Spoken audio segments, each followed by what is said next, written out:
Ini kita melihat inflasi, melihat harga-harga, tetapi juga ingin melihat infrastruktur utamanya jalan. Karena ini menjadi kunci. Biaya logistik itu sangat tergantung baik tidaknya infrastruktur yang kita miliki. Ya. Inilah pernyataan Presiden Joko Widodo saat akan meninjau kondisi salah satu jalan di Lampung yang sempat viral di media sosial.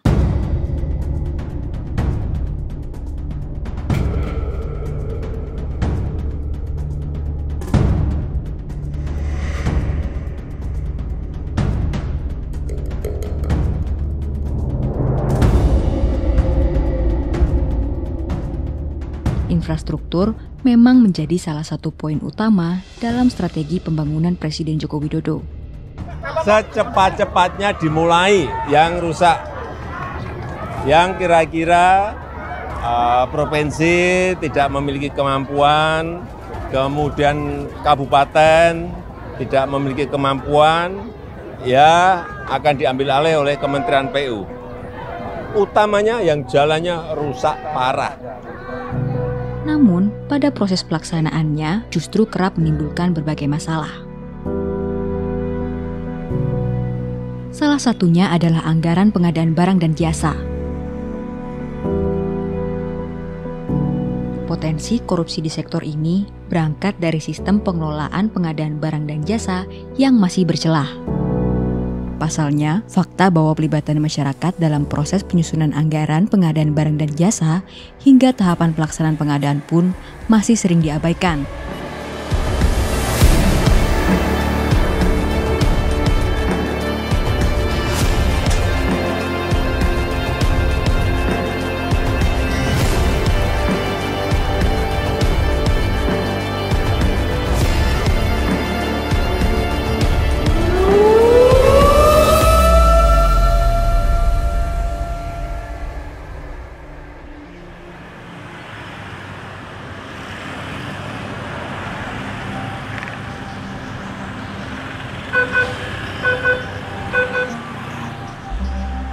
Kondisi infrastruktur menjadi salah satu momok bagi warga Jember.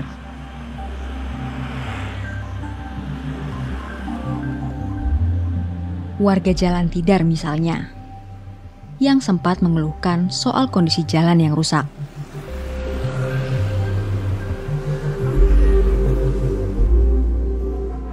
Waktu belum di aspal nih banyak orang yang jatuh, soalnya dari sana banter, sampai sini enggak.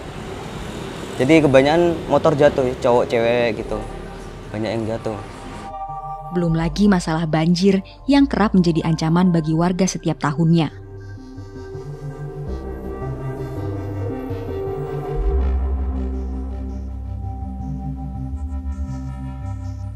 Sebagai seorang pedagang, Roni merasakan betul dampak jika banjir melanda.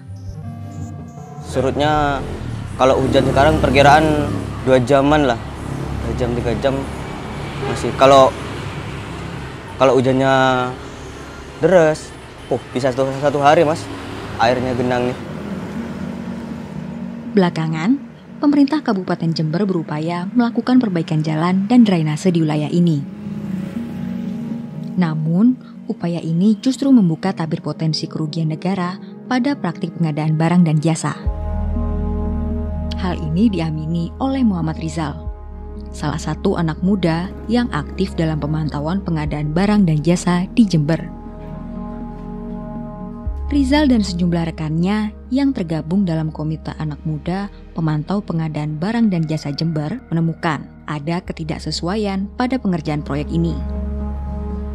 Nah, ketika kita melakukan penelusuran secara lapang, memang Jalan Tidar itu kurang lebih memiliki panjang sekitar 2 km. Tapi ketika kita melakukan penelusuran di lapang, ada pembangunan drainase, cuman tidak sepanjang Jalan Tidar itu. Hanya pendek sekali, kira-kira ada 200 meteran. Pun dengan hasil pengerjaan yang kurang tepat guna, lantaran banjir dan genangan tinggi masih dirasakan warga Jalan Tidar. Cuman permasalahannya ketika hujan itu lebat, mendatangi salah satu warga yang di sekitar jalan itu, warga mengatakan bahwa tetap ketika hujan tetap ada genangan, dan genangan itu ketika genangan itu terjadi akibat luapan yang ada di drainase, dan tidak dari genangan itu menimbulkan sampah. Rizal menilai bahwa hal ini tak lepas dari kurang optimalnya pelibatan masyarakat dalam proses perancangan anggaran pengadaan barang dan jasa. Sepanjang pengetahuan kami pada proses penyusunan rencana atau perencanaan di Kabupaten Jember, sebetulnya pelibatan dari masyarakat sangat minim, ya. Sangat minim dalam artian tidak mencakup seluruh kelompok-kelompok masyarakat yang ada di Jember. Padahal pada faktanya banyak sekali kelompok-kelompok marginal yang masih ada di Jember. Misalnya kelompok perempuan, kelompok disabilitas, atau kelompok lansia, ataupun kelompok pemuda, di mana dari kelompok-kelompok ini sebetulnya dia memiliki ide apa, kemudian usulan apa yang seharusnya yang dilakukan oleh kabupaten.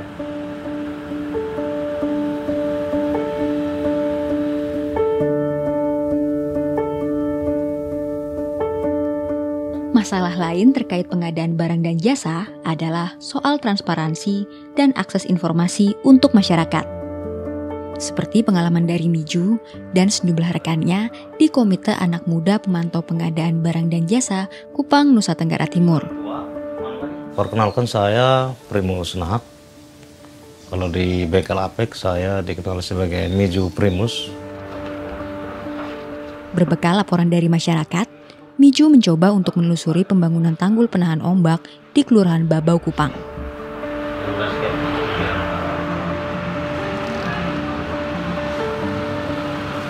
Proyek ini merupakan salah satu upaya mitigasi pasca terjadinya siklon Seroja di tahun 2021 lalu. Namun, hingga proyek selesai dikerjakan, warga tidak mendapatkan kejelasan soal siapa yang mengerjakan proyek ini. Tidak tahu CV mana yang membangun, nilai proyeknya berapa, kemudian durasi kerjanya termasuk pemeliharaan itu berapa lama. Tidak ada yang tahu karena tidak ada informasi di lokasi kejadian. Nah, setelah berjalan sekitar 2 bulan, kemudian kita menemukan bahwa yang mengerjakan itu di bawah koordinasi Balai Jalan Nasional Wilayah 10, yang lokasinya waktu itu kita menduga ada di Kota Kupang. Ternyata setelah ditelusuri dia ada di wilayah Kabupaten Kupang di Desa Tanah Merah. Dari hasil itu, kita kemudian melakukan komunikasi untuk segera meminta kepada pihak yang mengerjakan tanggul itu untuk diperbaiki. Tapi karena tidak ada respon, kemudian komite bersama-sama dengan kita melakukan konferensi pers di bulan Desember untuk menyampaikan kepada publik bahwa pembangunan di tembok penahan itu tidak sesuai dan berpotensi bila ada banjir lagi, maka pasti akan terjadi longsor besar di sekitar situ dan akan berdampak pada perumahan warga. Sampai situ juga. Padahal, menurut keterangan warga, proyek yang dibangun sempat rubuh dan kondisi konstruksinya rapuh sehingga berbahaya bagi masyarakat.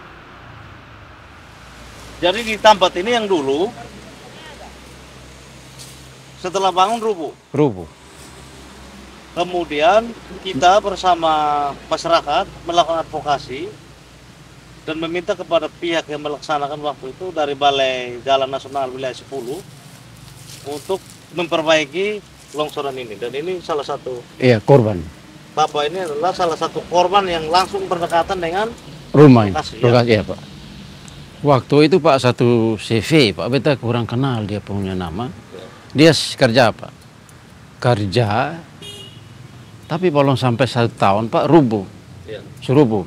Jadi sehingga beta mengadu. Ya, beta mengadu itu Pak tujuannya untuk datang bikin bahaya dulu. Karena waktu itu ada pohon-pohon yang beta tanam di pinggir kali Pak. Tapi karena dong gusur supaya mau bikin tembok itu Pak. Jadi beta pikir sudah kalau pakai tembok lebih bagus. Ternyata temboknya sudah kuat Pak. Nah, karena Pak ada waktu itu mungkin ada yang datang foto. Ternyata ada yang ada taruh batu, lurunya dari luar. Nah itu, sehingga dia cepat jatuh Pak. Jadi warga yang memberikan informasi ini kemudian kita wawancara untuk mendapatkan informasi dari mereka. Karena bagi kita saat itu adalah mereka yang berada di sekitar itu adalah yang paling tahu soal kondisinya. soal pembangunannya, dan setelah kita telusuri wawancara mendalam, informasi yang disampaikan oleh warga itu memang pembangunan itu tidak ada papan informasinya, sehingga mereka juga tidak tahu bahwa pembangunan ini sumber anggarannya dari mana, siapa yang mengerjakan, mereka juga tidak tahu. Dan kita juga melakukan tracking melalui LPC, kemudian open tender juga, kita tidak menemukan soal pembangunan itu.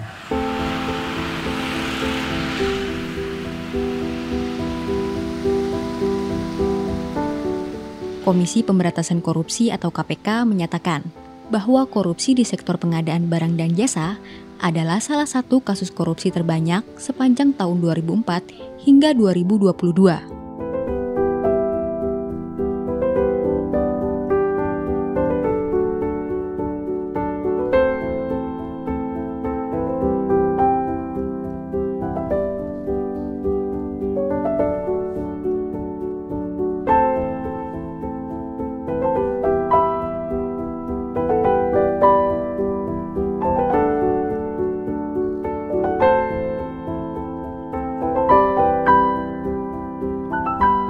Sementara, Transparency International Indonesia melihat bahwa fakta tingginya angka korupsi di sektor pengadaan barang dan jasa ini merupakan muara dari tata kelola sistem pengadaan barang dan jasa yang masih bercelah.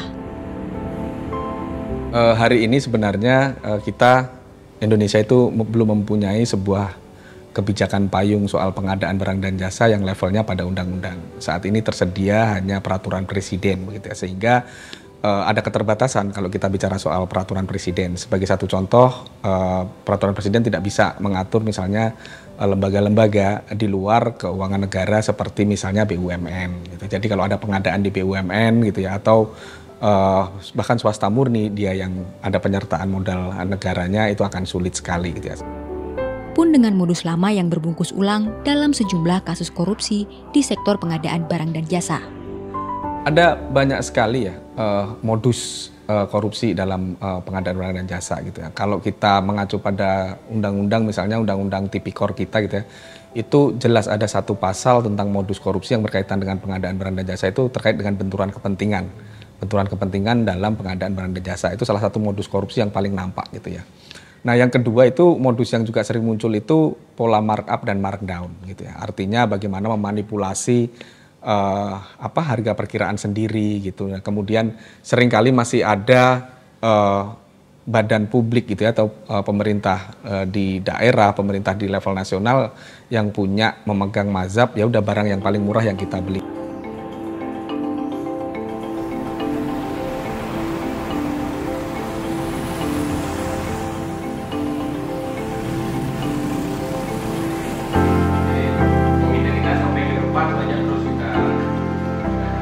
Nama saya Irma Sari dari Aceh. Saya bekerja di Aceh Women for Peace Foundation, sebuah lembaga yang konsen untuk isu perdamaian. Saat ini saya juga bergabung di Komite Anak Muda Pemantau Pengadaan Barang dan Jasa. Irma mengamini problem anggaran yang disampaikan oleh Transparency International Indonesia soal modus korupsi. Contohnya seperti proyek Westafel, proyek Sapi Kurus, dan juga proyek Tokopika, dan juga beberapa proyek lainnya seperti saat ini kami sedang memantau proyek pembangunan rumah sakit regional yang ada di Aceh Tengah. Saat ini proyek itu terbengkalai dan juga sekarang proyeknya sedang tidak baik-baik saja. Sekarang proyeknya itu sedang ambruk dan ini sangat merugikan masyarakat gitu. Misalnya, proyek pengadaan wastafel untuk seluruh sekolah di Aceh yang dilakukan oleh Dinas Pendidikan Aceh. Nilai proyek ini mencapai lebih dari 41 miliar rupiah untuk pengadaan 390 unit wastafel yang bersumber dari dana refocusing COVID-19. Ini adalah dana refocusing dari masa COVID ya. Seharusnya kalau kita sih menganalisa bahwa sebenarnya pembangunan wastafel itu tidak perlu ya, karena pada saat itu beberapa kabupaten kota di Banda Aceh itu malahan tidak sekolah gitu, mereka hanya belajar di rumah. Kenapa tidak diberikan seperti bantuan internet seperti itu? Dan juga teman-teman yang ada di BIRN itu mereka yang tidak tidak membutuhkan wastafel, mungkin bisa dialokasikan untuk dana yang lainnya. Irma dan rekan-rekannya kemudian menemukan potensi kerugian negara dari hasil pemantauan.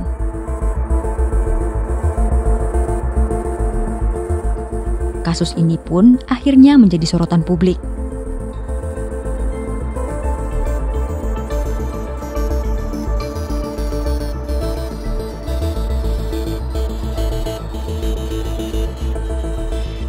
Dari penelusuran yang kita lakukan dan juga berdasarkan audit dari BPK, bahwa kerugian dari proyek wastafel untuk 390 titik wastafel itu adalah Rp7.500.000, Rp7.500.000 untuk satu titik. Jadi kalau misalnya dikalikan dengan 390 titik itu sekitar 2 miliar lebih gitu ya.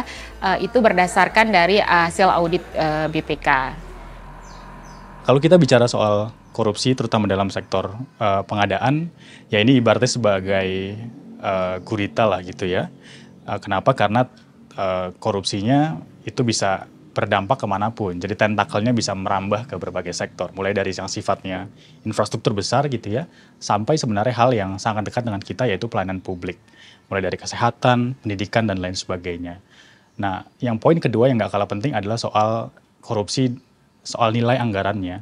Data kita sebenarnya dalam beberapa tahun terakhir itu menegaskan gitu ya, bahwa seringkali problem korupsinya itu juga sampai menggelembungkan dana sampai 30%. Jadi artinya nilai yang harusnya sekian, tapi kemudian dianggarkan lebih daripada nilai aktual. Dan itu bukan hanya bicara soal kerugian negara saja, tapi juga bicara soal kerugian publik untuk menikmati layanan yang sebenarnya.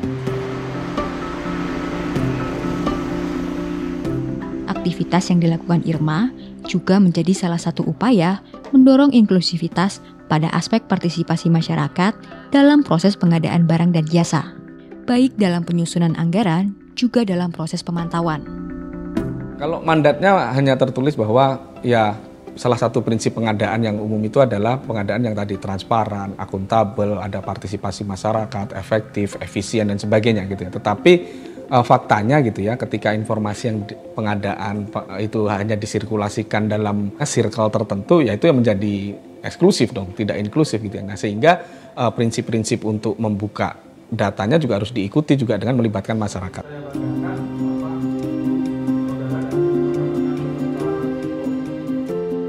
Guna mendorong pengetahuan dan partisipasi masyarakat inilah, Transparency International Indonesia kemudian melakukan penguatan kepada Rizal, Miju, dan Irma. Nah, tapi kita mau membalikan itu, begitu ya, karena tadi lagi-lagi peran warga itu jantungnya demokrasi, dan hari ini teman-teman muda harusnya bukan hanya jadi pilihan, tapi harusnya jadi aktor yang utama. Sehingga bersama teman-teman masyarakat sipil di daerah, kami berusaha melibatkan, mendorong partisipasi, meningkatkan kapasitas teman-teman, dan juga yang gak kalah penting adalah menyadarkan haknya kembali. Progresnya luar biasa besar. Jadi artinya kita sangat senang melihat kawan-kawan ini berdaya begitu, dari yang sebelumnya tidak tahu soal pengadaan, saat ini lebih fasih dari saya untuk bicara soal pengadaan.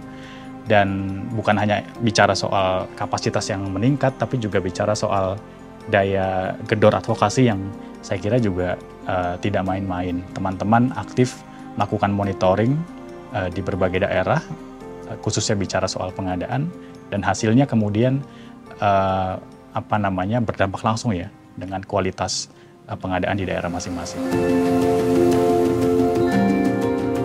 Rizal misalnya, kemudian ikut mendorong kepada sejumlah anak muda di desa sekitar dalam partisipasi pengadaan barang dan jasa. Salah satunya di Desa Sidumulyo. Mereka didorong untuk belajar mengenali potensi desa, tata kelola pemerintahan desa, dan mekanisme pemantauan pengadaan barang dan jasa. sampai saat ini yang kami lakukan di desa kami ini pengawasannya yaitu ketika sudah kita menerima pelatihan, banyak ilmu lah yang ditransfer ke kami. Jadi kita melakukan audit sosial ke masyarakat. Ini hasil belajar kami di Jember, hasil belajar kami di Jember. Kita nol, masalah pengetahuan seperti nol, tidak tahu sama sekali. Cuma dapat pelajaran ini dari teman-teman Mas Rizal.